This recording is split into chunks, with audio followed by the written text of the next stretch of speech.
Hello అండి అందరికీ.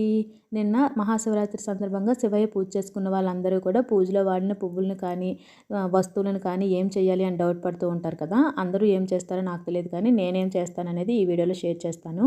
నేనైతే ఈ పూజలో వాడిన పువ్వుల్ని కానీ, అక్షింతలు కానీ, ఇక్కడ నారికేల దీపం పెట్టుకోవడానికి వాడిన బియ్యాన్ని కానీ, పూజలో వాడుకున్న వస్తువుల్ని ఏవైనా సరే ఒక కవర్లో జాగ్రత్తగా తీసుకొని వాటిని మనకి దగ్గరలో ఉండే నదిలో కానీ లేదంటే పారే నీటిలో కానీ కలిపేయాలన్నమాట. ఒకవేళ నదులు కానీ పారే నీరు కానీ అవైలబుల్గా లేని వాళ్ళు ఎవరైనా సరే మొక్కలు ఉంటాయి కదండి, ఆ మొక్కలు మొదట్లో ఎవరి తొక్కని చోట్లో అయినా వేసేయచ్చు అంటారు. నాకు తెలిసిన ఇన్ఫర్మేషన్ అయితే ఇదే అనమాట.